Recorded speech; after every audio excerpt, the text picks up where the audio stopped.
Ethan Hunt, ses amis, ses amours, ses missions, ses emmerdes.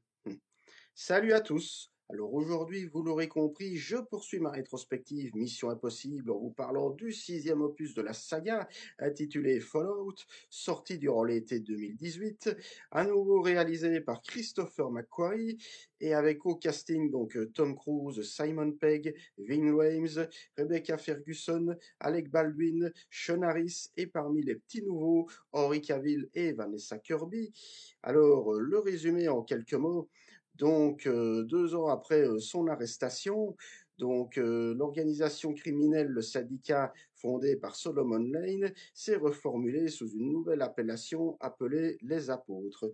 Dès lors, la mission de Hunt est de livrer 3 charges portables de plutonium aux Apôtres, sous couverture bien évidemment. Pour ce faire, il s'y rend avec ses collègues habituels, donc Benji et Luther, mais ce dernier est pris en otage par les Apôtres. Et donc, en sauvant la vie de Luther, Ethan en oublie les fondamentaux de sa mission, ce qui permet aux terroristes de s'emparer du plutonium. Et donc, une fois de plus, Ethan va devoir se la jouer seul contre tous avec ses collègues. Alors, qu'est-ce que je pense de ce sixième opus? Alors, en matière d'action pure, c'est peut-être celui que j'aime le plus, mais pour le reste, je vais développer tout ça. Alors, commençons par la mise en scène. Alors, vu que c'est de nouveau Macquarie, ça ne change pas vraiment grand-chose, hein. On retrouve son goût pour les montages alternés bien étirés dans le temps, notamment au sein des 3 gros morceaux de bravoure du film, à savoir la séquence de baston dans les toilettes en début de film. Également la fameuse course-poursuite à Paris, hein, qui aurait été un petit peu l'argument promo du film. Et enfin la fin sous forme de triple montage alterné. Alors, concernant la séquence de baston dans les toilettes, une fois encore, un Macquarie, un peu à l'instar de la séquence de l'opéra dans Rogue Nation, opte pour des points de vue polyvalents. Donc, c'est-à-dire qu'on a à la fois Hunt qui va se faire passer, enfin, je veux dire pour un terroriste, pour mieux infiltrer les apôtres. Mais voilà, hein, je veux dire, les masques tombent un petit peu à plat, donc il doit se faire passer pour le terroriste, mais il a son propre visage, hein, son vrai visage d'Ethan Hunt. Et donc, dès lors, il va devoir improviser, puis va s'en suivre une baston avec Hunt et le vrai terroriste, qui plus est accompagné de Walker, son nouvel acolyte interprété par Henry Cavill, qui lui a été imposé par la CIA. Et donc, on va suivre le point de vue de Hunt, également celui de Walker, et plus tard, celui de Ilsa, et oui, Ilsa Faust, qui est de nouveau de la partie, voilà. Et ce sera un petit peu le même topo pour lors de la fameuse course-poursuite à moto dans les rues de Paris, où on va voir Hunt, qui va être pourchassé par les hommes de main des apôtres, et également, on va suivre le point de vue de Solomon Lane, toujours joué par Sean Harris, qui est emprisonné dans un fourgon dont on devine que c'est pas vraiment du spoil, hein, mais que ces hommes de main vont vouloir le récupérer. On a également le point de vue d'Ilsa, dont on pensait que, vu la fête de Rock Nation, on avait réussi à cerner son point de vue, mais finalement pas tant que ça. Et donc voilà, idem pour le fameux triple montage alterné, on voit Hunt lancé aux trousses de Walker, à bord d'un hélicoptère. Pendant ce temps-là, Luther qui est occupé à désamorcer une bombe avec Julia, l'ex-femme de Hunt, toujours interprétée par Michelle Monaghan, et de leur côté, Ilsa et Benji qui luttent contre Solomon. Voilà, donc ça fait un peu vu comme ça, déjà vu en termes de mise en scène, même s'il faut bien le dire, c'est toujours aussi efficace. Comme je l'ai dit dans ma phrase introductive, c'est peut-être celui que je préfère en termes d'action pure, tout simplement parce que ça déboîte, quoi. Je vais le dire comme ça, hein. Si on prend la fin en triple montage alterné, là on a vraiment l'impression, enfin, je veux dire que Hunt est vraiment de conduire un hélicoptère. Alors on se dit qu'il d'ailleurs tout joue un petit peu là-dessus, une sorte de vrai faux suspense, est-ce qu'il va vraiment rentrer littéralement dans l'autre hélicoptère piloté par Walker, hein, c'est la question que les personnages à la fois se posent et en même temps le public, hein, c'est dit d'ailleurs par Benji, il va quand même pas faire ça. Et voilà, alors ensuite, au niveau du son, c'est vraiment très travaillé, on a droit au bruit de l'hélicoptère, au bruit également des explosions, en fait c'est vraiment très travaillé, très coordonné, le tout porté par un habile suspense avec Luther occupé à désamorcer la bombe. Et concernant la course-poursuite à Paris, bah, c'est pareil, hein, je veux dire, le son des motos, accompagné des bruits des voitures. Donc, ces séquences durent quand même pas loin de 20 bonnes minutes, hein, plus encore celle des toilettes qui a une petite particularité, c'est qu'il n'y a pas le moindre fond sonore, pas la moindre musique, et en plus de ça, ben, ça se passe vraiment, ben, je veux dire, voilà, dans des toilettes immaculées de blanc, et donc ce qui confère un aspect très froid à la séquence.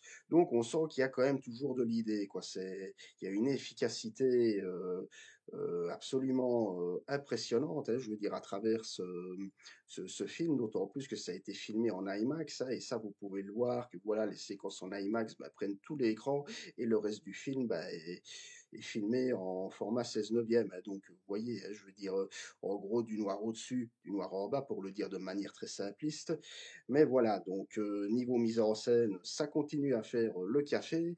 Alors comme nouveau procédé de mise en scène, on a un peu le principe du flash forward qui est l'inverse du flashback. Donc en gros, le flash forward, c'est quand on voit quelque chose qui ne s'est pas encore produit, mais qui va se produire plus tard dans le film. Où on voit, bah, je vais revenir dans la partie scénario, Hunt, donc qui s'infiltre, hein, je veux dire, parmi les membres des apôtres, et on le voit s'imaginer en train de passer du côté obscur, en quelque sorte, en train de tirer sur des flics.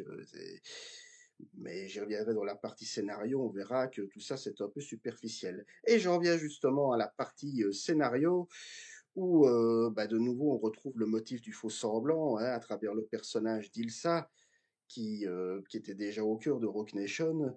Et j'ai envie de dire que cette fois-ci, là où c'était très prenant dans l'opus précédent, dû en grande partie à la prestation de Rebecca Ferguson, ici, voilà, ça finit par tourner en rond et par en devenir redondant, quoi. Notamment lors de la fameuse course-poursuite de Paris, on voit que Hunt s'arrête dès qu'il comprend que c'est elle qui le poursuit en moto.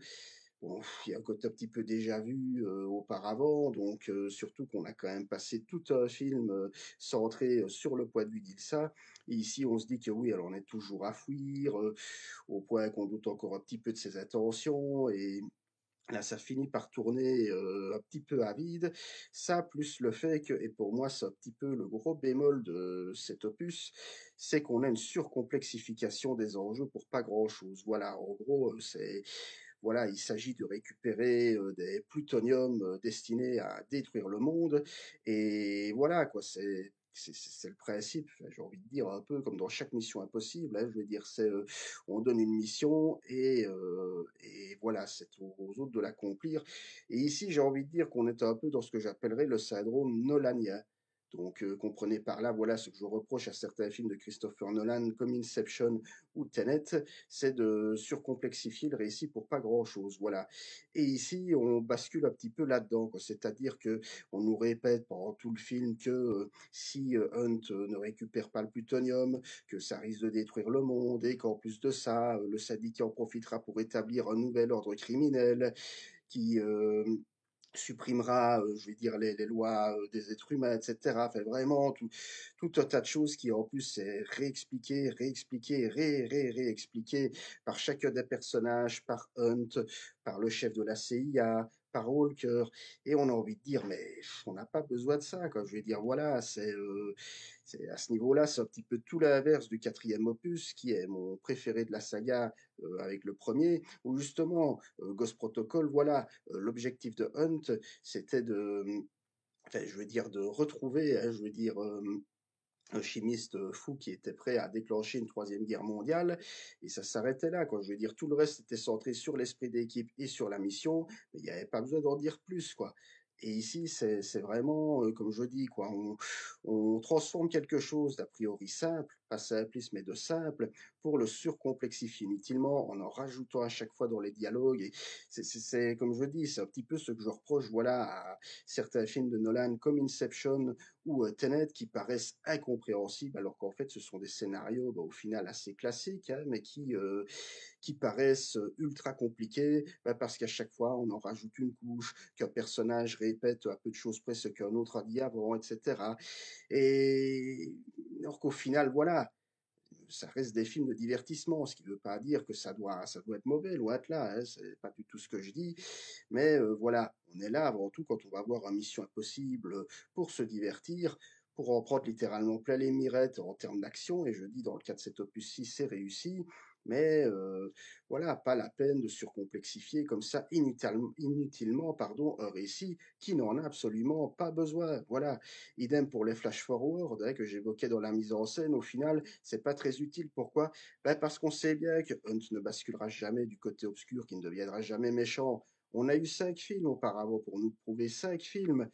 C'est pour ça que je dis que ça devient un peu artificiel et ça atteint son point culminant au moment où on va voir une femme flic qui tombe là un peu par hasard, qui s'apprête à arrêter Hunt et ses collègues, la femme flic qui se fait abattre par les apôtres, et alors on voit Hunt, je veux dire, qui sauve, entre guillemets, la femme flic en lui disant qu'il est désolé. Mais encore une fois, cette séquence sert pas à grand-chose parce qu'on sait que Hunt a déjà prouvé sa loyauté et sa bonté en sauvant Luther au tout début du film et que c'est ça justement qui a mis en péril sa mission. Alors oui, ok, c'est voilà, comme je dis, le côté humain de Hunt qui ressort, etc. Mais on n'a pas besoin de ce genre de séquence. On sait que jamais, jamais, il ne basculera du mauvais côté. Je veux dire, Hunt, c'est pas, je sais pas, moi, c'est pas Magneto, quoi, hein. Voilà, il n'est pas pris entre le bien et le mal à chaque fois qu'il lui arrive quelque chose d'un petit peu extraordinaire. Et voilà. Et alors, l'autre bémol que j'aurais, c'est par rapport à la fin. Alors, je le disais, la fin qui est vraiment pour moi un énorme morceau de bravoure, hein, peut-être pour moi le plus beau de la saga en termes d'action pure, mais qui aussi est un petit peu antithétique. Pourquoi? Ben parce que le reste du film se la joue, je le disais, très premier degré en voulant surcomplexifier son récit qui n'en a pas besoin. Et alors à la fin, bah là, on bascule bizarrement dans un côté ludique qui vient un petit peu comme ça, comme un cheveu dans la soupe, un petit peu comme si les comédiens et le réalisateur se disaient: «Ah ben oui, tiens, au fait, on fait un film de divertissement, bah, on peut se permettre de mettre un peu des vannes». Alors on va voir Hunt, hein, je veux dire, au moment où il va monter dans l'hélicoptère, on va voir ses complices qui vont se dire: «Eh, mais où est-ce qu'il est?» Et puis Benji qui va dire: «Ah, il est dans un hélicoptère». Puis Luther: «Hélicoptère?» Puis il ça, hélicoptère avec des charges explosives. Mais ça arrive comme ça, enfin, je veux dire vraiment comme un cheveu dans la soupe. Et dès lors, bah oui, le film a un petit peu du mal, je vais dire, à trouver son identité, si je puis dire. Pendant 2h30, on a droit à un film comme ça qui se la joue très premier degré, qui, voilà, très sérieux. Et puis au final, au troisième acte, c'est bah, bon, allez, on se lâche, on sait de toute façon que Hunt va gagner, voilà. Et ça, c'est. Bon, je suis un peu dur en disant ça, mais ça plombe un petit peu le film, voilà. Et pourtant, Dieu sait à quel point je l'avais adoré, hein, au moment où je l'avais vu en salle, j'en avais pris plein les mirettes, idem quand je l'ai revu bah, une deuxième fois par après, et encore une autre fois, plus encore il y a quelques jours pour préparer cette vidéo. Mais voilà, pour moi, c'est je dis en termes d'action pure, le film remplit parfaitement son contrat. Vraiment, c'est un pur blockbuster dans ce que ça a de plus noble à proposer en termes de divertissement et de générosité. Mais pour le reste, c'est là qu'on sent que la saga commence un peu à tourner en rond. Et j'ai envie de dire que oui, ben, le fait d'avoir gardé McQuarrie, il est aussi un petit peu pour quelque chose. Parce qu'au final, ben, McQuarrie, il change pas grand-chose à sa mise en scène, quoi, hein. Voilà, c'est un peu bis repetita placent, hein, comme on pourrait dire en latin. Répéter 2 fois la même chose peut s'avérer intéressant, alors que c'était pour moi, je vous l'avais dit lors de ma vidéo sur Rock Nation, pour moi, l'une des singularités de cette saga, c'est que à l'instar de la saga Alien, eh ben, on avait un réalisateur par film et donc une identité visuelle et narrative par film.